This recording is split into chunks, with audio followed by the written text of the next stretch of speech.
Bangla Tribune বৈঠকি অনুষ্ঠানে আপনাদেরকে স্বাগত জানাচ্ছি। বাংলা ট্রিবিউনের এটি একটি নিয়মিত পাক্ষিক অনুষ্ঠান। কোভিডের কারণে এই পাক্ষিক অনুষ্ঠানটি কিছুদিন বন্ধ থাকার পরপর আবারও নতুন করে শুরু হচ্ছে।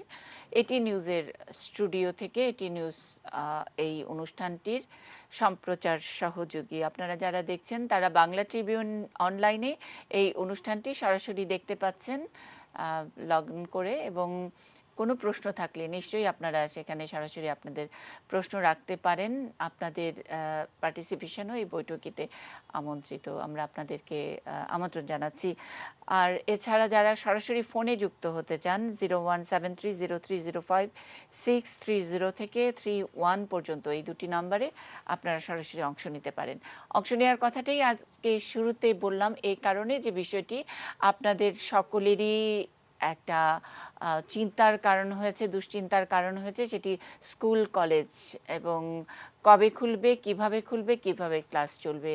করোনার যেই প্রকোপ কখনো বাড়ছে কখনো কমছে, একটু ট্রেন্ড যদিও গত এক সপ্তাহ দেড় সপ্তাহ ধরে ট্রেন্ড একটু কমের দিকে, কিন্তু আবারও পাশের দেশে হঠাৎ করে প্রকোপটা বাড়ছে। আমাদের গত দুদিন কমার পরে আবারও একটু একটু করে মৃতের সংখ্যা বা আক্রান্তের হারও বাড়ছে। এরকম একটি অবস্থায় আমাদের অন্যান্য দেশের মতো করে কোনো না কোনোভাবে আমাদের স্কুল কলেজ শিক্ষা প্রতিষ্ঠান খুলেই ফেলতে হবে। আপাতত অক্টোবরে বিশ্ববিদ্যালয়গুলো খোলার একটা ঘোষণা রয়েছে। স্কুল খোলা সুনির্দিষ্টভাবে এখনও বলা হয়নি, পরে মিড সেপ্টেম্বর পর্যন্ত এখনও ছুটি আছে, সেটা আমরা জানি। কিন্তু কিভাবে খুলবে, কিভাবে ক্লাসগুলো হবে, আগের মতোই করে হবে? অনলাইনে এক ধরনের অভ্যস্ততা তৈরি হয়েছে নাকি অনলাইন আমরা যেই ট্রায়ালটা করতে চেয়েছিলাম এর আগে, করোনার আগে, সেটা করোনাকালীন সময় একরকমের করে আমাদের নানা রকমের অভিজ্ঞতা হয়েছে, কিভাবে আমরা ক্লাসটি চালু রাখবো সেই রকম ব্যাপারটি নিয়ে আলোচনা আজকে শুনতে চাই আমাদের আলোচকদের কাছ থেকে। শিক্ষা অনলাইন থেকে অফলাইনে ফেরা এই শিরোনামে আমাদের সঙ্গে ঢাকা কলেজের অধ্যক্ষ অধ্যাপক আই.কে. সেলিমুল্লাহ খন্দকার আছেন। আমরা জাহাঙ্গীরনগর বিশ্ববিদ্যালয়ের প্রাণ রসায়ন এবং অনুপ্রাণ বিভাগের অধ্যাপক সোহেল আহমেদকে পেয়েছি। আছেন ইউল্যাবের ইংরেজি এবং হিউম্যানিটিজ বিভাগের সহকারী অধ্যাপক নাদিয়া রহমান। একজন শিক্ষার্থী আমাদের সঙ্গে কথা বলবেন, তানজিলা জামান মুন্নি, ইউল্যাবের শিক্ষার্থী। আমরা একটু নাদিয়া রহমানের কাছ থেকেই প্রারম্ভিক বক্তব্যটা শুনে নিতে চাই। আমরা অনলাইন থেকে অফলাইনে ফেরার দিকে যাব নাকি, কিভাবে স্কুল কলেজ বিশ্ববিদ্যালয় শিক্ষা প্রতিষ্ঠানগুলো খুলবে এবং ক্লাসের ধরনটা কেমন হবে, কেমন হলে ভালো হয়, একজন শিক্ষকের চোখে আগে দেখব। ধন্যবাদ। আসলে সময়টাই তো একটু বেশ ডিফিকাল্ট, কারণ ওখানে আমরা জানি যে একটা মহামারীর মধ্যে দিয়ে সমস্ত শিক্ষা প্রতিষ্ঠানগুলো বন্ধ বলতে শ্রেণীকক্ষে পাঠদান সেটা এখন, কিন্তু অবশ্যই আমরা খুব তাড়াতাড়ি আশা করছি যে আমরা যেতে পারবো, বা যেতে পারলেও কিন্তু এবং সব ব্যাপারে যে আমরা একেবারেই নর্মাল অবস্থায় ফেরত যেতে পারবো তা কিন্তু না। সো মনে হচ্ছে যে আমরা একটা হয়তো নিউ নর্মাল সিচুয়েশন থেকে আমরা এখন দেখছি, তার মধ্যে দিয়ে যাচ্ছি।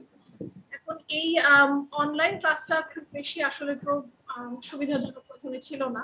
আস্তে আস্তে তো আমরা এই অবস্থার সাথে নিজেদেরকে অভ্যস্ত করেছি। বিভিন্ন ধরনের আমরা প্রশিক্ষণ নেওয়া সেগুলো আমরা নিচ্ছি। আমরা সবসময় আবারও শিক্ষা মন্ত্রণালয়ের সমস্ত যে গাইডলাইন্স গুলো আছে সেগুলো ফলো করছি। ইউজিসি থেকে আমাদেরকে যেগুলো দিচ্ছে সেগুলো ফলো করছি। নির্দেশনা যেভাবে আসছে আমরা সেই অনুযায়ী কাজ করার চেষ্টা করছি। আমাদের বিশ্ববিদ্যালয়, আমি যদি প্রাইভেট বিশ্ববিদ্যালয়ে আমাদের ইউল্যাবের পরিপ্রেক্ষিতে বলি, তাহলে আমাদের এখানে অনলাইন টিচিং অ্যান্ড লার্নিং একটি সেন্ট্রাল কমিটি আছে, যেটার মেইন উদ্দেশ্যই হচ্ছে এই অনলাইন টিচিং অ্যান্ড লার্নিং বিষয়ে বিভিন্ন পলিসি ক্রিয়েট করা এবং কার্যকরী সিদ্ধান্তের ব্যাপারে বিভিন্ন ধরনের উদ্যোগ নেওয়া। পরীক্ষামূলকভাবে আমাদের কম্পিউটার সায়েন্স অ্যান্ড ইঞ্জিনিয়ারিং বিভাগে হাইব্রিড লার্নিং একটি সেন্টার চালু হয়েছে এবং সেটা দিয়ে পরীক্ষামূলকভাবে আমরা কাজ করছি। আম, এছাড়া টিকাদান কর্মসূচি তো আছেই। সো আমরা আবারও শিক্ষা মন্ত্রণালয় আমাদেরকে যেভাবে নির্দেশনা দিচ্ছে, এখন তো 18 বছরের জন্য খুলে দিল, কিন্তু আবারও সেখানে সুনির্দিষ্ট প্রাইভেট বিশ্ববিদ্যালয়ের জন্য কিন্তু সেরকম কোনো আমরা গাইডলাইন আচ্ছা পাই না। সো আচ্ছা আবারও মানে সর্বসাধারণ শিক্ষার্থীদের জন্য যেভাবে দেওয়া হচ্ছে নির্দেশনা, আমরা সেভাবে আমাদের স্টুডেন্ট অ্যাফেয়ার্স অফিসের সাথেও আমি আছি, ওখানে আমি অ্যাডভাইজার হিসেবে কাজ করছি। রাইট তো আমাদের স্টুডেন্ট অ্যাফেয়ার্স অফিস থেকে সারাক্ষণই খোঁজ খবর রাখছি স্টুডেন্ট তারা টিকা নিচ্ছে, ওরা যদি সেখানে রেজিস্ট্রেশন করতে পারে, সেটা আমরা সরকার আমাদেরকে যেভাবে দিতে বলেছিল আমরা সেভাবে দিয়েছি। সো এই কাজগুলো যেগুলো আছে আমরা সারাক্ষণই ইউনিয়ন থেকে চেষ্টা করছি যেভাবে সম্ভব শিক্ষার্থীদের জন্য যেভাবে সুবিধাজনক হয়, তারা যেন তাদের পরিস্থিতিতে তারা সমস্ত পাঠদান কর্মসূচিতে অংশগ্রহণ করতে পারে। আর টিকাদানের ব্যাপারে শিক্ষক এবং ছাত্রছাত্রী উভয়ের পরিস্থিতি আমরা পর্যবেক্ষণ করছি। রাইট এছাড়া আমাদের জি নির্দেশনা দেওয়া হচ্ছে। নাদিয়া নাদিয়া রহমান, আপনি আপনার প্রস্তুতির কথাগুলো বললেন, মানে ইউলেবের যে বিশেষ ব্যবস্থা আছে সেটার কথা বললেন। আমি একটু একেবারে শিক্ষক হিসেবে, এটাও তো অভিজ্ঞতা, আসলে আমাদের সকলেরই অভিজ্ঞতা। এই করোনা কালটা শিক্ষক হিসেবে অন্যরকম অভিজ্ঞতা। আমরা নিশ্চয় মনে করতে পারি এই করোনার আগে আমরা যখন নাকি বলতাম ডিজিটাল বাংলাদেশ, ডিজিটাল ক্লাস ইত্যাদি, সেগুলো নানাভাবে আমাদের ইনকর্পোরেট করার জন্য নানা রকমের উদ্যোগ, এক্সপেরিমেন্ট, কিন্তু এবার আসলে প্রয়োজনটা এই এক্সপেরিমেন্টটা করেই ফেললো। এই এক্সপেরিমেন্টের অভিজ্ঞতা থেকে একজন শিক্ষক হিসেবে খুব ছোট্ট করে আমাকে বলেন যে যেই আজকে যে শিরোনামটা আমরা রেখেছি যে অনলাইন থেকে অফলাইনে ফেরা, আমরা অফলাইনটাই ভালো ছিল বা একটা হাইব্রিড যে শব্দটি বললেন, অনলাইন এবং অফলাইনের একটা মিক্স, একটা নতুন কিছু হতে পারে, আরও অনেক কি বলবো যে ইন্টারঅ্যাক্টিভ, সেরকম একটা অভিজ্ঞতা হলো কিনা একটু ছোট্ট করে বলবেন।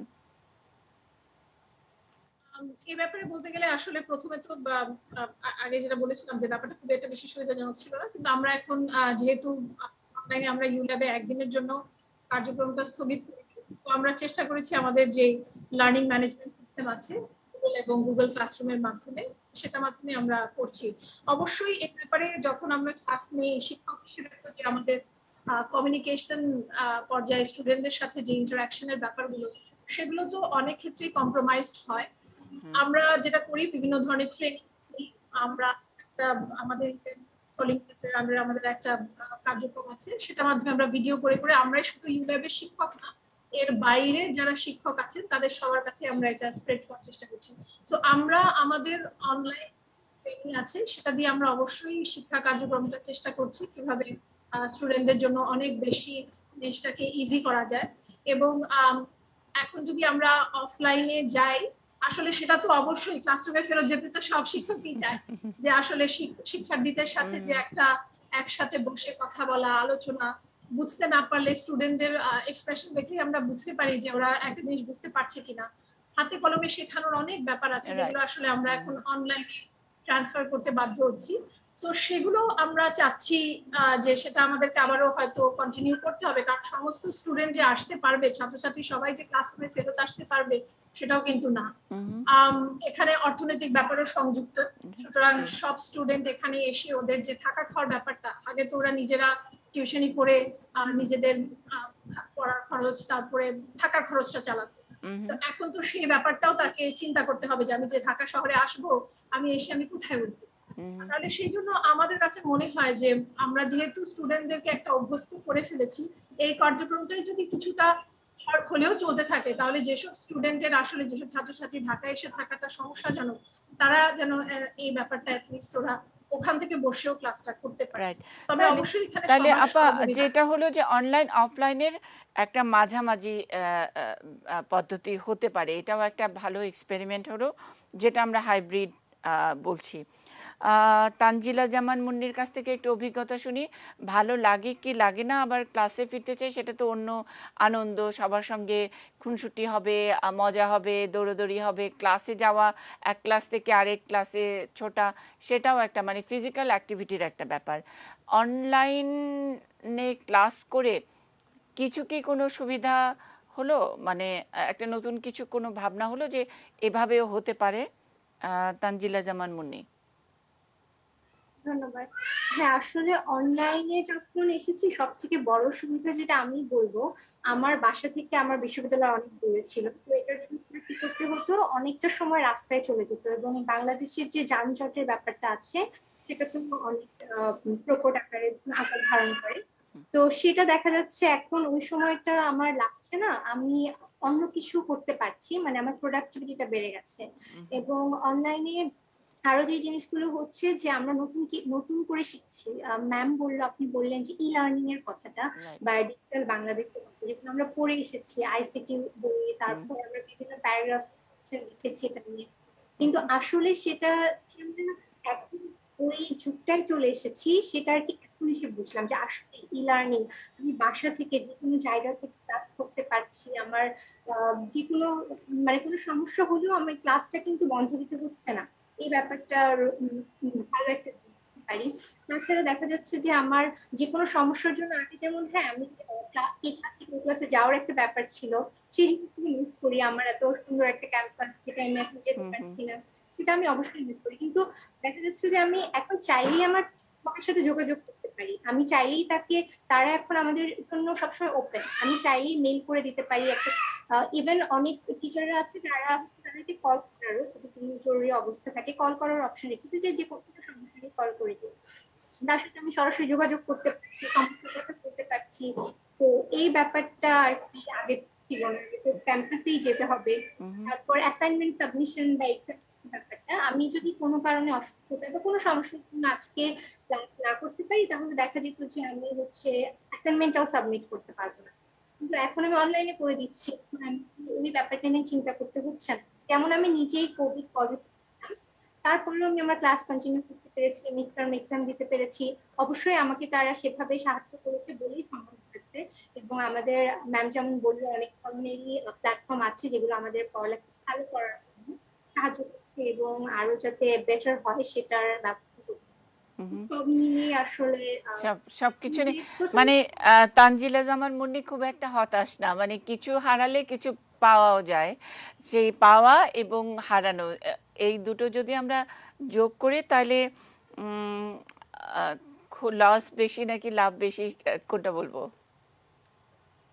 আহ, আসলে লাভ লসের ব্যাপারটা আমি জানি না, বাট অনলাইনেরও কিছু খারাপ দিক আছে, সুবিধা আছে। অফলাইনেরও কিছু আছে, যেটা এখন বুঝছি। আগে তো আর ধারণাই ছিল না অনলাইনে একটা অপশন হতে পারে, কিন্তু হুম এখন যেহেতু অপশন আছে, আমার মনে হয় দুটো মিলিয়ে অনেক ভালো হতে পারে পড়ালেখার রাইট। ব্যবস্থা, যেটা আমরা আমরা তানজিলার কাছে আরো শুনবো। তানজিলা, যখন আহ, আমাদের অন্য আলোচকরা কথা বলবে তার মধ্যেও যদি আপনার কোনো পয়েন্ট, কোনো কিছু যুক্ত করার থাকে নিশ্চয়ই দৃষ্টি আকর্ষণ করবেন। আমরা সুযোগ দিতে চাই, ইন্টারঅ্যাক্টিভ হোক আলোচনাটা।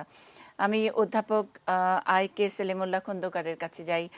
স্যার, এখন আমরা যে শিরোনামটি নিয়ে আলোচনাটি করছি, বৈঠকি চালাচ্ছি, অনলাইন থেকে অফলাইনে ফেরা, এটাকে যদি একটু আরেকটু অন্যভাবে বলি তাহলে আমরা এটাও চাই ওটাও চাই, মানে মোটামুটি তো সেরকমই দাঁড়ায়। এটাকেই কি, এই শিক্ষার এই এক্সপেরিমেন্টের নামটা কি হাইব্রিড ব্যবস্থা, কি বলবেন? আসলে এটাকে ব্লেন্ডেড লার্নিং বলে একজন একটা টার্ম এখন কাজ রাইট। করছে, যে আচ্ছা অনলাইন এবং অফলাইনের এটা এক ধরনের মিশ্রণ। আচ্ছা। আমাদের অনলাইনে যে ইনস্ট্রুমেন্টাল যে বিষয়গুলো আছে সেটার সাথে আমাদের ফিজিক্যাল যে আমাদের বা ট্রেডিশনাল যে ক্লাসরুম শিক্ষা ব্যবস্থা, এটার সাথে মিলিয়ে এই ধরনের একটা অবস্থা। এটা আমাদের হয়তো আরো 10 বছর পরে যাওয়া লাগতো, হ্যাঁ, কিন্তু সেটা রাইট। আমরা, আমার মনে হয় যে কোভিডে আপনি যেটা বলছেন, হারালেও কিছু পাওয়া যায়, এটা একটা একদম। আমাদের জন্য আবার সুযোগ হুম সৃষ্টি হুম করে দিয়েছে। এটা খুব দ্রুত একটা গ্রহণযোগ্যতা পেয়েছে। হুম আমরা হুম এখন যেহেতু করোনা কালে আমরা এই অনলাইনে একটা শিক্ষা ব্যবস্থা হয়তো আমরা সব জায়গায় সমানভাবে আমরা চালু করতে পারিনি, কিন্তু তারপরেও আমাদের একেবারে গ্রাম লেভেলেও কিন্তু একটা ধারণা কিন্তু আমরা দিতে পেরেছি, যে আমাদের শিক্ষার্থীদেরকে যেন আমাদেরকে বিশেষ পরিস্থিতিতে এভাবে একটা শিক্ষা ব্যবস্থা চালু করা যায় বা আমরা একটা সুযোগ নিতে চাই। এখন আপনারা ধরেন আমাদের তানজিলও বলেছে আমাদের অনেক কাজ, আপনি ধরেন কোভিড শেষ হয়ে গেল, মানে আমরা যদি একেবারে নর্মাল পরিস্থিতিতে ফিরেও আসি, আমাদের পুরোপুরি কিন্তু অফলাইনে ফেরার সুযোগ নাই এবং সেটা উচিত হবে না। এটা অলরেডি আমাদের নীতি নির্ধারণী মহলে এগুলা কাজ করছে। আমি ঢাকা বিশ্ববিদ্যালয়ের অধিভুক্ত 7 কলেজের অধ্যক্ষ হিসেবেও বলি, বা ঢাকা বিশ্ববিদ্যালয়ের সিনেটের সদস্য এবং সিন্ডিকেটের সদস্য হিসেবে, সেখানে একটা ঢাকা বিশ্ববিদ্যালয় অলরেডি একটা সিদ্ধান্ত নিয়েছে যে নর্মাল পরিস্থিতিতেও কিছু অ্যাসাইনমেন্ট, কিছু ইনকোর্স পরীক্ষাগুলা যাতে অনলাইনে না হয়। এই ধরনের অবস্থার ভিতরে আমরা মনে হয় আমাদেরকে যেতে হবে। এটা আমাদের জন্য একটা সুযোগ এবং চ্যালেঞ্জ দুটোই। আমাদের কোভিডে আমাদের ধরেন শিক্ষার একটা ব্যবস্থার ক্ষতি হয়েছে, আমরা আমাদের অনেক শিক্ষা প্রতিষ্ঠান বন্ধ হয়ে গেছে, প্রাইভেট ইত্যাদি ইত্যাদি, কিন্তু সেই জায়গাটাতে হয়তো একটু রিপেয়ার করার বিষয় আছে। আর মেথডের দিক দিয়ে আমার মনে হয় আমাদের খুব একটা লস হয়নি, আমাদের লাভ হয়েছে এটা আমি। স্যার আরেকটা জিনিস থাকে যে যখনই উচ্চশিক্ষার সুযোগ ইত্যাদি এক একটা পরীক্ষা, বোর্ডের পরীক্ষা এগুলো শেষ হয়, ভালো রেজাল্ট ইত্যাদি, তারপরে আমরা আলোচনা করতে থাকি যত শিক্ষার্থী তত অ্যাকোমোডেশন নাই। অনেক শিক্ষার্থী ভালো ইনস্টিটিউশনে সুযোগ পায় না। এখন আমরা যেটা সমন্বিত যেই পদ্ধতির কথা এখন বললেন, যেটা ব্লেন্ডেড, এই ব্লেন্ডেডের তো স্যার সুযোগটাও অনেক দেয়া যেতে পারে, সংখ্যায় তো বাড়ানো যেতে পারে। যদি ধরেন অল্টারনেট করে ক্লাসের ব্যবস্থা, 15 জন শিক্ষার্থীকে যদি ভাগাভাগি করে অফলাইন অনলাইন অল্টারনেট করে ক্লাসের ব্যবস্থা করা হয়, বা পরবর্তীতে নিউ নর্মালে আমরা জানি না একেবারে আগের মতো ছুটির ঘন্টা ক্লাসের ঘন্টা দিয়ে তো আর ক্লাস শুরু আবার পরীক্ষা সেরকম হয়তো হবে না, অথবা এটার ভালো দিকগুলো তো আমরা নিব। সেক্ষেত্রে কি অ্যাকোমোডেশন কিছু বাড়ানো যাবে, মানে ভালো ভালো প্রতিষ্ঠানে আরেকটু সংখ্যা বাড়ানো যাবে এরকম পদ্ধতিতে? এটা সম্ভব। আরেকটা জিনিস হচ্ছে আপনার ধরেন একেবারে যারা প্রান্তিক লেভেলের শিক্ষার্থী, আমাদের এটা বিদেশের মতো এখন আমাদেরকে তো শিক্ষার্থীরা গার্ডিয়ানের উপর ভর করে কিন্তু পড়াশোনা করে, সে থেকে আমাদেরকে বেরিয়ে আসতে হবে। তারা পড়াশোনা করবে, তারা কাজ করবে, আর্ন করে পড়াশোনা করবে, এই সুযোগটা তাদেরকে দিতে হবে। আমরা এখন আমাদের শিক্ষার্থীদের বড় একটা অংশ দেখছি যে তারা বলছে যে স্যার আমি, কেউ দোকান চালাচ্ছে, কেউ ঠেলা গাড়ি চালাচ্ছে, একেবারে প্রান্তিক লেভেলের অনেক শিক্ষার্থী আছে। আবার সে পড়তে চায়, সে দেখা যাচ্ছে যে আমাদের প্রতিষ্ঠানে ভর্তি হচ্ছে, সে ক্লাস করছে না, যার ফলে আমরা প্রাতিষ্ঠানিক নিয়ম কানুনের কারণে দেখা যাচ্ছে তাকে প্রমোশন দিচ্ছি না, ফর্ম ফিল আপ করতে দিচ্ছে না। এই সমস্যাগুলো আমাদের শিক্ষার্থীরা ফেস করছে। আর আমরা শিক্ষক হিসেবে বিব্রত বোধ করি মাঝে মধ্যে, একেবারেই আমরা খুব কঠিন একটা, মানে এই সময়গুলো আমাদের জন্য খুব কষ্টের হয়। আমরা নিয়মের কারণে তাদেরকে অনেক সময় তাদের প্রতি একটু কঠোর হতে হয়। এই জায়গাগুলো থেকে আমরা বেরিয়ে আসতে পারি আমাদের এই সিস্টেমের মাধ্যমে। আর আপনি যেটা বলছেন সেটাও সম্ভব। আমরা যদি শিক্ষার্থীদেরকে 5 দিন, তাকে যদি 3 দিন বলি যে তুমি ঠিক আছে ফিজিক্যাল ক্লাস করবা, তুমি 2 দিন অনলাইনে ক্লাসে যুক্ত থাকবা, স্যার এমন করে তো ভাগটাই করে ফেলা যায়, মানে ইভেন আনইভেন ক্রমিক নাম্বার, এবং তারা কে কোন দিন ফিজিক্যালি উপস্থিত থাকবে, কে অনলাইনে কানেক্টেড হবে। ক্লাস হয়তো আপনার 30 জনেরই ক্লাস হলো, কেউ অনলাইনে কেউ অফলাইনে যুক্ত, সেক্ষেত্রে কিছুটা হলেও অ্যাকোমোডেশন তো বাড়ানোই যেতে পারে। সেই ব্যাপারে কি টেকনিক্যাল কমিটি কোনো পরামর্শ সুপারিশ আছে কিনা? এটা রাষ্ট্রীয় পর্যায়ে এখন এই চিন্তা ভাবনা করতে হবে, বা বিশ্ববিদ্যালয়গুলো তো ওনারা তো স্বায়ত্তশাসিত, ওনাদের দৃষ্টিভঙ্গি একটু ভিন্ন। কারণ আমরা যারা কলেজ লেভেলে করি আমাদের জন্য একটু সমস্যা আছে, আমাদের সেন্ট্রালি অনেক কিছু নিয়ন্ত্রিত হয়, বা আমাদের বা বিশ্ববিদ্যালয়গুলা আমাদের জন্য কোন পদ্ধতিটা এলাও করে সেই বিষয়গুলা। তবে আমি মনে করি এক্ষেত্রে বিশ্ববিদ্যালয়গুলো যদি এলাও করে, আমাদের মাননীয় শিক্ষামন্ত্রীর সাথে আমাদের অনেকগুলো প্রোগ্রাম হয়েছে, উনি কিন্তু এটাকে খুব প্যাট্রোনাইজ করেন, উনি এটার পক্ষে। আমি মনে করি যে এর জন্যই আমাদের যারা শিক্ষা নীতি নির্ধারক অন্যান্য যারা আছেন তারা মনে হয় যেন এটা কাজ করার একটা সুযোগটা পাবেন, এবং এটা হওয়া উচিত আমি মনে করি। জি, আমি অন্যান্য প্রসঙ্গ নিয়ে আবারও আপনার কাছে আসবো। অধ্যাপক সোহেল আহমেদ আমাদের সঙ্গে যুক্ত আছেন। স্যার একটু আমি আপনার কাছে জানতে চাই, সেলিমুল্লাহ খন্দকার বললেন ওই যে অভিভাবক নির্ভরতার কথা। অবশ্যই আপনি আমি আমরা সকলেই ওই নির্ভরতার উপরেই পড়াশোনা করতে পেরেছি, এটা এক ধরনের। আরেকটা অভিভাবকরা কি বলেন শিক্ষার কোয়ালিটি ইত্যাদি এসব নিয়েও অনেক সময় অভিযোগ থাকে অথবা অ্যাপ্রিসিয়েশনও থাকে, সেটা সরাসরি অভিভাবকরা আহ, শিক্ষকদের সাথে বা প্রতিষ্ঠানের সাথে যোগাযোগ করতে পারেন না। বেশিরভাগ কমপ্লেইন যেটা হয় সেটা আহ, গণমাধ্যমে কখনো বললে বলেন অথবা বলেন না, এরকম নাম প্রকাশে অনিচ্ছুক থাকেন। তো এই অনলাইন ব্যবস্থাটা আমাদের একটু অন্য আরেকটা অপরচুনিটি দিল না, যে অভিভাবকরাও বুঝতে পারলেন যে কেমন কোন শিক্ষক কেমন করে কিভাবে ক্লাস হচ্ছে, বা তার সঙ্গে সরাসরি অভিভাবকেরও তো এক ধরনের কানেকশন হওয়ার সুযোগ ছিল। আমি ছিল বলছি এই কারণে যে এই সুযোগটা কেউ নিয়েছে কিনা সেটা নিয়ে আমার আদৌ মানে প্রশ্ন আছে। সোহেল আহমেদ। ধন্যবাদ নিশা আপনাকে এবং সবাইকে শুভ অপরাহ্ন যারা এখানে অংশগ্রহণ করছেন। আপনি যে বিষয়টি বলেছেন অবশ্যই এটা একটা চমৎকার সুযোগ হয়েছিল এবং সেই সুযোগটি চলে যায় নাই। অনলাইন প্ল্যাটফর্মে বিশ্ববিদ্যালয় পর্যায়ে আমরা যারা পাঠদান করছি, আমাদের শিক্ষার্থীরা যারা অংশগ্রহণ করছে তারা তাদের বাসা থেকে অংশগ্রহণ করছে। যারা অভিভাবকদের কাছে আছে তার অভিভাবকরা কিন্তু দেখতে পাচ্ছেন যে শিক্ষকরা পাশে থেকে হয়তো ক্যামেরার সামনে আসছেন না, কিন্তু তাদের দেখার সুযোগ হচ্ছে। বাসায় সন্তানদের কাছে সরাসরি তারা জানতে পারছেন শিক্ষকরা কেমন পড়াচ্ছেন এবং এটা রেকর্ডেড হচ্ছে সবকিছুই। সুতরাং অবশ্যই এটা একটা অপরচুনিটি ওপেন হয়েছে, যেটা অফলাইনে সেটা কিন্তু সম্ভব ছিল না। অভিভাবকদের এখানে এসে দেখার সুযোগ ছিল না। কখনো হয়তো কোনো এক্সেপশনাল সিচুয়েশন ছিল, বিভাগে আসতে হবে, সেই ক্ষেত্রে অভিভাবকরা হয়তো এসেছেন। কিন্তু এখন কিন্তু সরাসরি হচ্ছে যে শিক্ষকরা কেমন ভাবে শিক্ষকতা করছেন সেটা দেখার সুযোগ অনেক অভিভাবকেরই হয়েছে। সেটা কি শুধুমাত্র অভিভাবকদের? এটা তো ধরেন সংশ্লিষ্ট শিক্ষক তাদেরকে তাদের যে প্রধান শিক্ষক থাকেন বা প্রিন্সিপাল থাকেন তারাও তো ক্লাসে ঢুকে যাচ্ছেন, সেটা দিয়েও তো এক ধরনের স্ক্রিনিং হচ্ছে। আর অনেক সময় শিক্ষা যে বাণিজ্যিকীকরণের জন্য অনেক মানে কিছু কিছু শিক্ষকরাও নানা রকমের কৌশল করেছেন এতদিন ধরে। তো সেই জায়গাটা তো একটু মনে হয় আমি বুঝতে পেরেছি আপনার এই পয়েন্টটি।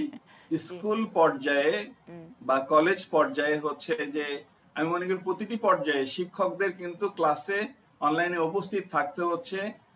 আমরা যারা বিশ্ববিদ্যালয়ে শিক্ষকতা করি তাদের কেউ কেউ হচ্ছে যে বেসরকারি বিশ্ববিদ্যালয়ে পড়াতে যাই।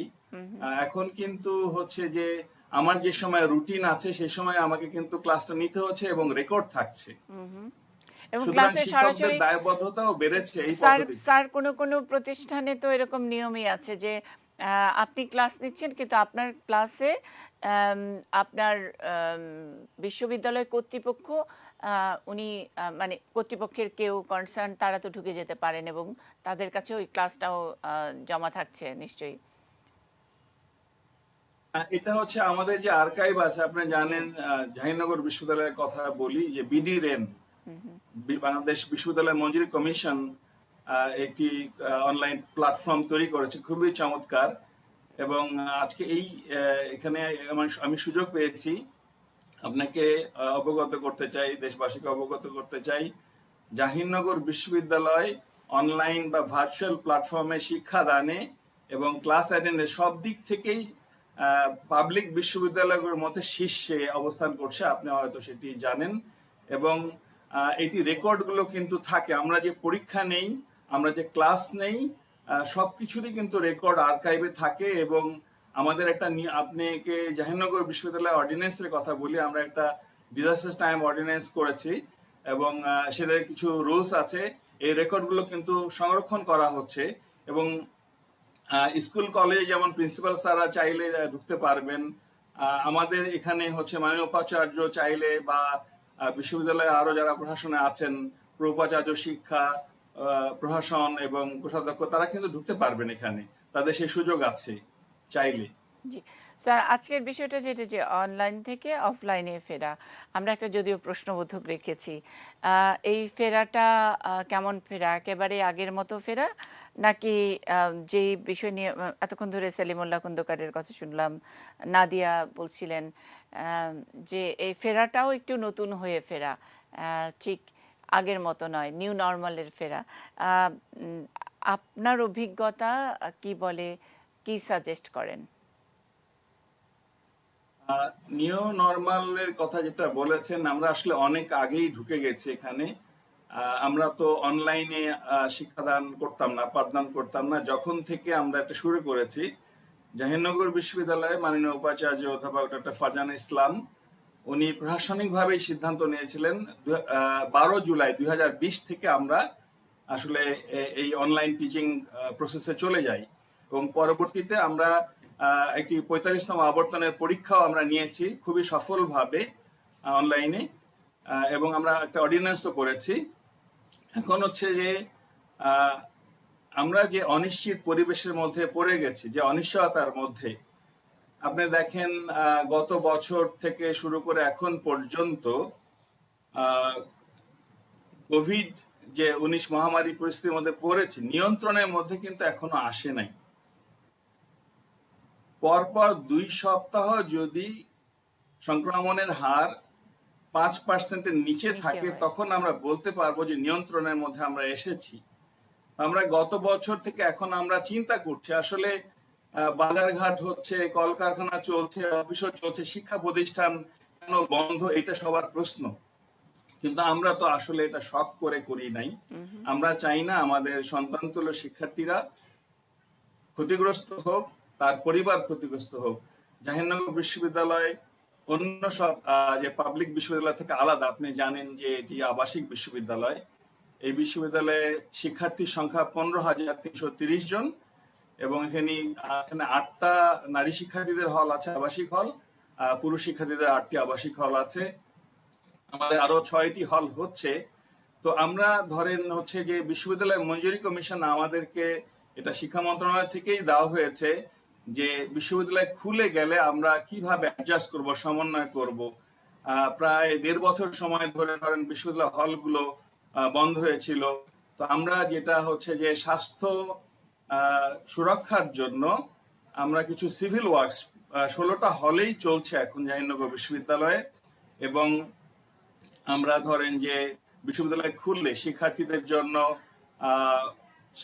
কোভিড-19 থেকে সুরক্ষা দেবার জন্য যে উপকরণগুলো, যেমন ফেস মাস্ক আমরা ক্রয়ের ব্যবস্থা করেছি, স্যানিটাইজারের ব্যবস্থা করেছি। আমাদের যদি খুলতে হয়, যদি সরকার বা আমাদের যে জাতীয় পরামর্শক কমিটি আছে তারা যখন পরামর্শ দিবেন এবং সরকার যখন সিদ্ধান্ত নেবেন, তখন অবশ্যই আমাদেরকে খুলতে হবে। কিন্তু আমি মনে করি যে আমরা যে পদ্ধতির মধ্যে গিয়েছি, যে অনলাইন পদ্ধতি, এটি বিশেষ করে টারশারি লেভেলে শিক্ষার্থীদের যে লার্নিং আউটকাম জাজ করার জন্য ওরাল অ্যাসেসমেন্ট, এটা আমরা আসলে অনলাইন প্ল্যাটফর্মেই নিতে পারি। লিখিত পরীক্ষাগুলো হয়তো আমাদেরকে যখন বিশ্ববিদ্যালয় খুলে যাবে আমাদেরকে সেভাবে অফলাইনে নেওয়ার ব্যবস্থা করতে হবে। আর ভ্যাকসিনেশন এই বিষয়ে অবশ্যই খুবই গুরুত্বপূর্ণ। আপনি জানেন যে আজকে পর্যন্ত আমি যদি রেকর্ড দেই, 25 লক্ষ না, এটা হচ্ছে টোটাল ডোজ হচ্ছে 2,55,42,041 ডোজ দেওয়া হয়েছে। যদি আমি 2 ডোজ দেওয়া হয় ধরি, আজকে পর্যন্ত হচ্ছে 7.8% অফ দি পপুলেশন ভ্যাকসিন পেয়েছে, এবং এই রেটে যদি চলে আমাদের আরো 10% পপুলেশন কভার করতে 89 দিন লাগবে। তখন তবে বিশ্ববিদ্যালয়গুলোতে হচ্ছে যে শিক্ষার্থীদের ভ্যাকসিনেশনের ব্যবস্থা সরকার নিয়েছেন। সরকার আমাদের পাবলিক বিশ্ববিদ্যালয়, বেসরকারি বিশ্ববিদ্যালয়ে সেটি হচ্ছে। ভ্যাকসিনেশন অবশ্যই একটা, মনে করি যে এটা ম্যান্ডেটরি। 2 ডোজ ভ্যাকসিন নিতেই হবে যারা হলে উঠবে, এবং হলে উঠার পরেও ভ্যাকসিনেশন মানে কিন্তু ইনফেকশন প্রোটেকশন না। যে কেউ আক্রান্ত হতে পারে, অবশ্যই সে সুরক্ষা পাবে ভ্যাকসিন নেওয়ার কারণে। সেই কারণে বিশ্ববিদ্যালয় খুললে আমি মনে করি প্রতিটা বিশ্ববিদ্যালয়ে যে চিকিৎসা কেন্দ্র আছে, সেই চিকিৎসা কেন্দ্রে মানোন্নয়ন বিশেষভাবে প্রয়োজন। সেখানে জনবলের প্রয়োজন আছে, চিকিৎসক, নার্স, টেকনোলজিস্ট পর্যাপ্ত পরিমাণে, এবং কোভিড-19 সিচুয়েশন বিবেচনায় নিয়ে ভেন্টিলেশন সাপোর্ট, অক্সিজেন সাপোর্ট, এগুলো ব্যবস্থা কিন্তু নিশ্চিত করতে হবে। যে কেউ যে কোনো সময় বিপদগ্রস্ত হতে পারে, তাকে আমার ইমার্জেন্সি সার্ভিস দিতে হতে পারে। সুতরাং আমি আজকের এখান থেকে চমৎকার একটা আইডিয়া বলতে চাই, চমৎকার আইডিয়া। মানে আমরা অনেক জিনিস হয়তো শিক্ষা প্রতিষ্ঠান এই রিলেটেডই চিন্তা করতে থাকি, কিন্তু নিউ নর্মালে অনেক ধরনের প্রস্তুতি থাকে। আপনার প্রতি কৃতজ্ঞতা। মানে এতদিন অন্তত যে আলোচনায় শুনেছি যে ইমার্জেন্সি কিছু হয়ে গেলে স্কুল কলেজ বিশ্ববিদ্যালয় কর্তৃপক্ষ যাতে প্রাথমিক সাপোর্টটা দিয়ে হাসপাতালে স্থানান্তরিত করতে পারে, সেটাও বোধহয় এই সিচুয়েশনে মাথায় রাখা দরকার প্রস্তুতির অংশ হিসেবে, যেটা স্যার বললেন। অনেক অনেক ধন্যবাদ। খুবই অসাধারণ একটা আইডিয়া, আমার মনে হয় নিশ্চয়ই বিবেচনা করবেন। নাদিয়া রহমান, আমরা একটু শুনতে চাই এই অনলাইন থেকে অফলাইনে আমরা ফিরবো, কেমন ফেরাটা আমরা চাই, একেবারেই আগের মতো ফেরা কিনা, নতুন কোনো আইডিয়া যদি যোগ করার থাকে। একেবারে আগের মতো ফেরত যেতে তো মনে হয় সময় লাগবে, কারণ আমরা তো আগে এখনো পর্যন্ত সবকিছুই তো পরীক্ষামূলক, ইভেন ভ্যাকসিন যেটা আমরা বলছি সেটাও, ট্রিটমেন্ট যদি আমরা চিন্তা করি সেটাও। আমরা একটা সমীক্ষা করেছিলাম আমাদের ছাত্রছাত্রীদের মাঝে যে তারা কি আসতে চায় কিনা, বা ওরা কি টাইপের শ্রেণীকক্ষ চায়, এবং সেখান থেকে কিন্তু আমরা প্রায় দেখলাম যে 75% স্টুডেন্ট আমাদের ওরা চাচ্ছে যে ক্লাসটা ক্যাম্পাসে শুরু হোক। কিন্তু সেখানে আবার একটা অবজারভেশন আছে যে ওরা বলছে যে ব্লেন্ডেড, যেটা আমরা বলছিলাম যে হাইব্রিড ক্লাস, তার মানে অনলাইন অপশনটাও থাকবে, অফলাইনও থাকবে। কারণ এখানে আরেকটা সুবিধা যেটা আছে যে আমরা আমাদের বিশ্ববিদ্যালয়ে করতে পেরেছি, সেটা হচ্ছে আমরা অনলাইনে প্রচুর বিশ্ব বরেণ্য আমাদের যে প্রবাসী শিক্ষকরা আছে তাদেরকে আমরা যুক্ত করতে পেরেছিলাম এই কোভিড সময়ে। সো আমরা চাই যে এই জিনিসটা ভবিষ্যতেও বজায় থাকুক, বাট তার থেকেও সবচেয়ে বড় কথা হচ্ছে যে স্টুডেন্ট ছাত্রছাত্রীরা আসতে পারবে কিনা।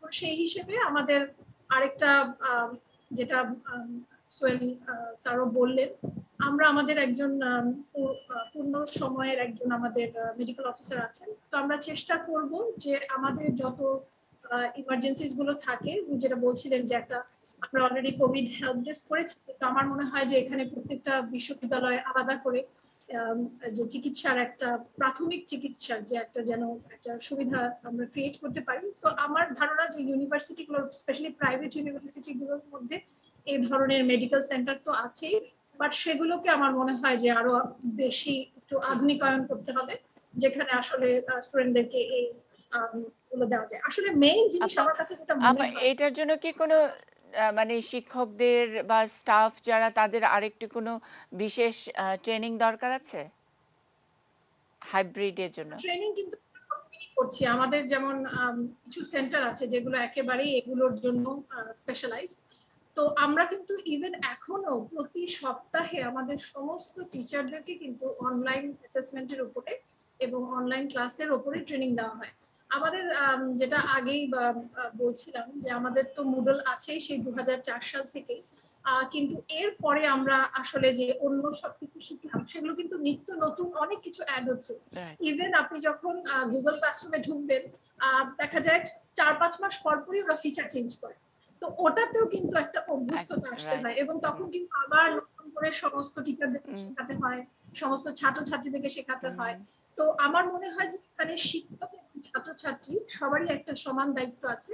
শিক্ষকদের দায়িত্ব হচ্ছে যে আমার ক্লাসে যখন ছাত্রছাত্রীরা ঢুকবে, তারা যদি কিছু না জানে সেটাকে আবার তাদেরকে একটু শেখানো। তো সেটা আমরা করি সবসময়, বাট এটা আসলে সবারই করতে হবে। আবার ছাত্রছাত্রীদেরকেও একটু যতটুকু সম্ভব তাদের যেই অবস্থান, সেই অবস্থান থেকে যতটুকু সম্ভব সহায়তা করা, এবং সেক্ষেত্রে জানাতে হবে যে সমস্যা কোথায়। তখন আমি খুবই নিশ্চিত যে প্রতিটা বিশ্ববিদ্যালয় কিন্তু তখন চেষ্টা করবে যে তাদের ছাত্রছাত্রীদের যে সমস্যাগুলো সেগুলোকে নিরসন করা হোক। আসলে আমরা তো চাচ্ছি না কোনো ধরনের, চাচ্ছি আসলে যে এভাবেই হোক ছাত্রছাত্রীরা যেন তাদের কোনোভাবেই শিক্ষা জীবন থেকে দূরে সরে না যায়, কারণ এটা থেকে যে মানসিক সমস্যার সৃষ্টি হচ্ছে এটা কিন্তু একটা বড় ব্যাপার, যেটা আমরা লক্ষ্য করেছি গত বছর ধরে। এই মানসিক সমস্যা এবং সামাজিক একটা দূরত্ব তৈরি করার ফলে আমরা যেগুলোকে সোশ্যাল স্কিলস বলি, ওগুলো কিন্তু প্রচুর ভাবে আপনার এফেক্টেড হয়েছে। এবং এবং আমরা কিন্তু এই সময়ে অনেক ধরনের ঘটনা দেখেছি যেখানে প্রচুর আত্মহত্যার ঘটনা ঘটেছে এবং প্রচুর স্টুডেন্ট তাদের মানসিক অবস্থানটা থেকে অনেক দুর্বল হয়ে গেছে এবং অনেক স্টুডেন্ট কিন্তু আপনার ড্রপ আউট হচ্ছে। ড্রপ আউট সাথে আবার জি ড্রপ আউটও একটা ইস্যু। ড্রপ আউটটাও আবার কিভাবে এটা আবার ফিরিয়ে আনা যায় সেটা নিয়ে নিশ্চয়ই ভাববেন। আমি একেবারে খুব ছোট্ট করে জানতে চাই, যেটা নাদিয়া রহমান বললেন যে ইউল্যাবে একটা স্টাডি হয়েছে, শিক্ষার্থীদের কাছ থেকে প্রশ্ন করে জেনে সেই স্টাডিটা করা হয়েছে। অভিভাবকদের কাছ থেকে কি কিছু করা সম্ভব হয়েছে? মানে এই স্টাডিটা তো আসলে ঘরে ঘরে করার সুযোগ ছিল, অন্তত যেই ঘরে একজন স্টুডেন্ট আছে, যেই ঘরে অনলাইনে ক্লাস চলেছে, সেই ঘরে একটা স্টাডি করার সুযোগ ছিল। সেরকম কি কিছু হয়েছে? অভিভাবকরা কি বলেন? তার পরবর্তীতে স্যার এরকমও হবে যে পরামর্শ কমিটি একরকম করে পরামর্শ নিয়ে সবাই বসে হয়তো শিক্ষা প্রতিষ্ঠান খুলে দিল, তারপরে আবার কয়েকদিন পরে অভিভাবকদের নানা রকমের ওজর আপত্তি শুরু হবে। তার আগে এই প্রস্তুতির অংশ হিসেবে অভিভাবকদের শোনা যেত কিনা, তা বেশি সংখ্যক অভিভাবক কি বলেন সেটা নিয়ে একটা স্টাডি করে ফেলা যেত কি না? আইকে সেলিমুল্লাহ খন্দকার। হ্যাঁ, ধন্যবাদ আপনাকে। আপনি ভালোই বলেছেন। আমরা তো আসলে বিপদে আছি, আমরা খুললেও বিপদ, না খুললেও বিপদ। উত্তরে গেলে বলেছেন কেন দক্ষিণে গেলেন না, জি ইত্যাদি। আমার মনে হয় যেন এটা আমরা, আমার যদি সুযোগ হয় আমি অবশ্যই কথা বলবো। আমাদের অভিভাবকদের একটা মতামত অবশ্যই লাগবে। শিক্ষার্থীদের বিষয়টা আমরা বুঝি, তাদের ভিতরে কিছু সমস্যা আছে, কেউ বলে অনলাইনে পরীক্ষা দিব, কেউ অফলাইন ইত্যাদি। আমাদের এই প্রবলেম গুলো আমরা ফেস করতেছি। আমি মনে করি আপনার সাথে আবারও একমত, সেটা হচ্ছে যে অভিভাবকদের আমরা মতামত, আমি নিজেও আমার কলেজে আমি মনে করি যে ঢাকা কলেজ বা আমার 7 কলেজের আমাদের যারা অধ্যক্ষ আছেন তাদেরকে আমি অনুরোধ করবো, আমার প্রিয় সহকর্মী সরকারি কলেজে যারা আছেন বা প্রিয় অন্যান্য যারা আছেন, আসলে একটু তাদেরকে মোটিভেট করা দরকার আছে। স্যার এইটা যদি মানে ধরেন আপনি আপনার কলেজে করলেন, অন্যান্য প্রাইভেট কলেজগুলো তাদের মতন করে করলো, সেটার চেয়ে একটা সমন্বিত একটা স্টাডি থাকলে অন্তত এই পরামর্শ কমিটি, শিক্ষা মন্ত্রণালয়, যারা টেকনিক্যাল কমিটিতে যারা আছেন, তাদের কাছে একটা অ্যাটলিস্ট একটা পেপার থাকে যে অভিভাবকরা এইরকম মানে তাদের অভিজ্ঞতার আলোকে এরকম মতামত দিয়েছেন। সেটা কি একটা সমন্বিত স্টাডি থাকা দরকার না? অভিভাবকরা কি বলেন? সমন্বিত কঠিন হবে আমার মনে হয়, তবে আপনারা যারা মিডিয়া কর্মী আছেন আপনারা যে মতামতগুলো দেন এটা আমরা সাধারণত ধরে নিই। স্যার আমরা আমাদের মতামত, আমাদের স্যাম্পল সাইজ অনেক ছোট, 3-4 জনের সাথে কথা বলতে পারি। আর এখন তো মাস্টার মশাই তো ঘরে ঘরে মাস্টার মশাই, ঘরের ভিতরে মাস্টার মশাই, কনসেপ্টটা তো তাই। অনলাইন ক্লাসকে আমরা মজা করে তাই বলি যে ঘরের ভিতরে মাস্টার মশাই থাকছেন, মাস্টার মশাইকে দেখা যাচ্ছে। সুতরাং তার সঙ্গে কথা বলে বা অভিভাবকের সঙ্গে মাস্টার মশাইও কথা বলে নিতে পারেন, তাইলে তো একটা মানে আমাদের একটা ভালো স্টাডি হয়। সেটা একটা সমন্বিত স্টাডি হওয়া দরকার কিনা? না, দরকার আছে, আপনি যেটা বলছেন দরকার আছে, কিন্তু এখন আমাদের হাতে যে সময়টা একেবারে কম, আমরা তো খুব চাপে আছি, এটা আপনি জানেন যে আমাদের অধিকাংশ শিক্ষার্থী আমাদের প্রতিষ্ঠান খুলতে চায়, তাই না? তারা কলেজে আসতে চায়, তারা আসেও, কিন্তু আমাদের বিভিন্ন বাধা নিষেধ উপেক্ষা করে কিন্তু তারা কলেজে আসতেছে, আড্ডা দিচ্ছে, ঘুরছে, আমরা বাধা দিচ্ছি, এইভাবে চলছে আর কি। তো এই জন্য আমরা মনে হয় যে এই সুযোগটা এখন এই মুহূর্তে সমন্বিত হওয়াটা সম্ভব হয়তোবা একটু কম হবে। মানে কেন নয় স্যার, ডিজিটালেই তো করা যায়। ডিজিটালে আপনি ফোন বিল জমা দিচ্ছেন, বিদ্যুৎ বিল জমা দিচ্ছেন, একটা হ্যাঁ না অভিভাবকের মানে ছাত্রের অ্যাকাউন্ট থেকেই তো একটা অভিভাবকের মতামত নিয়ে ফেলা যায়, এবং এটা খুব একটা সময় সাপেক্ষ নয়। এখন আমার যদি 15 দিনও হাতে থাকে, সেটা একটা সমন্বিত স্টাডি, একটা সেটা আমাদের জন্য একটা থাকলো, সাংবাদিকরাও এটা নিয়ে হয়তো রিপোর্ট করতে পারে, এবং সরকারের জন্য তো একটা পেপার থাকে, একটা কাজ হয়ে যায়। হতে পারে অবশ্যই, যদি আমার সুযোগ আমি বলবো। আসলে তো আমি তো ওই ধরনের নীতি নির্ধারক লেভেলের নাই। জি কিন্তু গত সপ্তাহে আমাদের মাননীয় উপাচার্যরা ছিলেন, সেখানে পাবলিক ইউনিভার্সিটি অল বিসি ছিলেন, আমি ছিলাম ছাত্রলীগের অধ্যক্ষ হিসেবে, আমাদের 7 জন ছিলাম, মন্ত্রী মহোদয় ছিলেন, স্বাস্থ্য কমিটি, আমি আপনার সাথে ইনফরমালি বলছিলাম। জি তো সেখানে যেটা চিন্তা ভাবনা এখন হচ্ছে যে আমাদেরকে টিকার আওতায় নিয়ে এসে জি কিন্তু টিকা শিক্ষা জি প্রতিষ্ঠান খুলে দেওয়া জি হবে, এই ধরনের একটা এইটা এই জায়গাটাতে এখন কমিটি কাজ জি জি করছে। ওইটা ওইটা তো অলরেডি সিদ্ধান্ত হয়ে গেছে। আমরা আমাদের অনুষ্ঠানের একেবারেই সময় শেষ শেষ জায়গায় অধ্যাপক সোহেল আহমেদের কাছে একটা আহ, শেষ মন্তব্য, স্যার কোনো পরামর্শ যদি থাকে। ধন্যবাদ আমাকে আরেকবার সুযোগ দেওয়ার জন্য। আমি এই যে বিশ্ববিদ্যালয়গুলোতে বা শিক্ষা প্রতিষ্ঠানগুলোতে যে মেডিকেল সেন্টারের ব্যবস্থা রাখা, যেখানে আবাসিক হল থাকবে, একটা আবাসিক কমিউনিটি থাকবে, এটা প্রয়োজনের সাথে সাথে কোভিড-19 নির্ণয়ের জন্য যে র্যাপিড টেস্ট সার্ভিস আছে, যেগুলো অ্যাটলিস্ট আমরা কিছু মানুষের তো পরীক্ষা করতেই পারবো মেডিকেল সেন্টারে কোভিড-19 অ্যান্টিজেন এবং অ্যান্টিবডি। আমি মনে করি যে আমাদের সরকার এখনো অ্যান্টিবডি টেস্টের বিষয়ে সিদ্ধান্ত নেন নাই, এটা বিবেচনার মধ্যে আছে, শীঘ্রই হয়তো অনুমতি আমরা পেয়ে যাব। তো বিশ্ববিদ্যালয়গুলোকে কিন্তু পিসিআর তো আর করা সম্ভব হবে না, পিসিআর খুব এক্সপেন্সিভ, আর অত ফ্যাসিলিটিও নাই আমাদের, কিন্তু আমরা অ্যান্টিবডি টেস্ট জি অ্যান্টিজেন এবং অ্যান্টিবডি অ্যান্টিজেন দুটো। টেস্টের মাধ্যমে সক্রিয় সংক্রমণকে আমরা নির্ণয় করার আমাদের সুযোগ আছে। সুতরাং প্রতিটা জায়গাতে সেই ফ্যাসিলিটি একই সাথে তৈরি করা, এটার জন্য অর্থ এবং জনবলের ব্যবস্থা বিশ্ববিদ্যালয় মঞ্জুরি কমিশনকেও ভাবতে আমরা বলবো। অবশ্যই তারা ভাবছেন, আমাদেরকে যে অর্থটা দিয়েছেন আমরা সেই অর্থ দিয়ে কিন্তু আমরা প্রস্তুতি নিচ্ছি। আমাদের অনলাইন থেকে অফলাইনে ফিরে যেতেই হবে, তবে অনলাইনে যা শিখলাম সেটা কিন্তু আমরা ভুলে ফেলে যাব দেওয়ার না, জন্য নয়। সেগুলো ফেলে দিব না, সেগুলোকে কাজে লাগাবো, জি যেগুলো আমাদের জন্য ভালো। আর আমরা এই অনিশ্চিত পরিবেশ কতদিন থাকবে সেটা যেহেতু জানি না, আপনার যে একটি কথা আমার কাছে খুবই ভালো লেগেছে, অভিভাবকদের বিষয়ে। বিশ্ববিদ্যালয় পর্যায়ে আমরা এটা হয়তো করি নাই, আমাদের বাচ্চাদের ক্ষেত্রে দেখেছি যে আমি অভিভাবক হিসাবে স্কুলের ইয়েতে পার্টিসিপেট করেছি। তো এটা প্রতিটা বিভাগ চাইলে করতে পারে, আমি আমার বিভাগের যিনি চেয়ারম্যান আছেন তাকে সেই পরামর্শই দিব। আমাদের বিভাগ থেকে হয়তো গার্ডিয়ানদের সাথে কথা বলে নিব যে গার্ডিয়ানরা কি চান, জি কারণ আমরা আসলে এই কারণেই বিশ্ববিদ্যালয়টা খুলে দিতে পারি নাই, অনিশ্চিত ছিল। জি তো সবকিছু মিলে আমাদের আমি কোভিড-19 নিয়ে কাজ করি, আমি মনে করি ইনফেকশন কন্ট্রোল করাটা অত্যন্ত জরুরি। ইনফেকশন কন্ট্রোল করার জন্য ল্যাবরেটরি ইনভেস্টিগেশনের যে প্রোটোকল, সেটা কারেক্ট প্রোটোকলটাই ব্যবহার করতে হবে যাতে ফলস নেগেটিভ না হয়, এবং হচ্ছে একই সাথে সাথে যে স্বাস্থ্যবিধি যেগুলো আছে আমাদেরকে মানতে হবে, পার্টিসিপেটরি হতে হবে জি অনেক ধন্যবাদ স্যার, সবাইকে। অনেক ধন্যবাদ। বাংলা ট্রিবিউন বৈঠকের আজকের এই আয়োজন থেকে কিছু সুনির্দিষ্ট পরামর্শ বা আইডিয়া এসেছে। নিশ্চয়ই টেকনিক্যাল কমিটি স্কুল কলেজ শিক্ষা প্রতিষ্ঠান খুলে দেবার আগে বিষয়গুলো বিবেচনা করবেন। আগামীতে আবারও নতুন কোনো বিষয় নিয়ে দেখা হবে। ভালো থাকবেন সবাই।